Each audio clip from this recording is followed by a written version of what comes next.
Bonjour, cette séance a été fabriquée par Léa. C'est une séance de circuit training complète. Comme d'habitude, je mets ma tenue de PS, je libère l'espace autour de moi.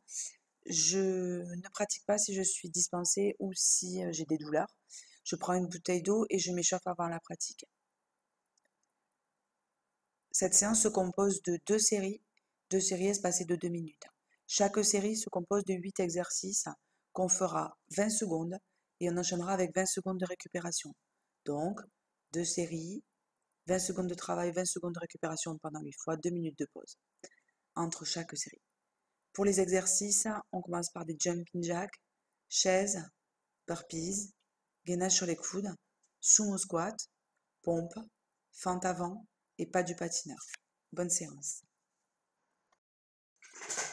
Premier exercice, 20 secondes de jumping jack. J'écarte, je serre les jambes en sautant. Je souffle, je garde le corps gainé et je travaille vraiment sur pointe de pied. Ça ne doit pas faire de bruit.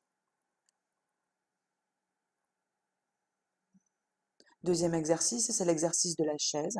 J'ai le dos bien collé contre le mur, le regard droit devant et j'ai un angle droit entre le haut du corps et la cuisse et entre la cuisse et la jambe. Les mains restent le long du corps et les jambes ne bougent pas. Le troisième exercice qu'on va faire après celui-ci, c'est des burpees. Le burpees, c'est un exercice qui est complexe. Donc j'ai 20 secondes de burpees. Le burpee, ça prend un saut extension, des squats et une position de gainage. Donc saut extension, regard devant, squat, fesses en arrière, position de gainage, alignement, pied, bassin, épaule. Et le but du jeu, c'est d'enchaîner ces 3 exercices le plus rapidement possible. L'exercice 4, c'est un exercice de planche sur les coudes. J'aligne bien le pied, le bassin et l'épaule et j'ai le regard qui est entre les mains. Et je souffle pendant l'exercice. L'exercice 5, c'est un exercice de squat, mais cette fois-ci, ce sont des sumo squats. Donc, je vais avoir les jambes beaucoup plus écartées qu'à l'accoutumée, les pieds vers l'extérieur, et les genoux, quand je vais descendre, ils vont bien aller vers l'extérieur également. Ils ne vont pas revenir vers le centre du corps. Après, pour le reste, c'est des squats comme d'habitude.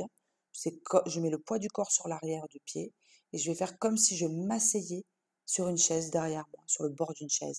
Je garde le dos droit et je souffle bien en faisant cet exercice. Pour l'exercice numéro 6, il s'agit de pompes, 20 secondes de travail. Moi, j'ai choisi de faire des pompes sur les genoux, en alignant donc genoux, bassin, épaules, et en descendant pour travailler le triceps, en pliant les bras.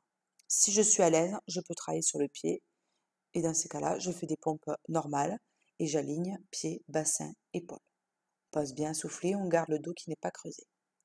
L'exercice 7, c'est un exercice de fente avant. J'ai 20 secondes de travail. Donc cet exercice, on l'a déjà fait.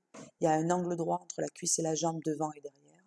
J'avance la jambe droite, ce qui veut dire que dans ce cas-là, le genou droit ne dépassera pas le pied, et inversement. Le corps est droit et je souffle bien sur cet exercice.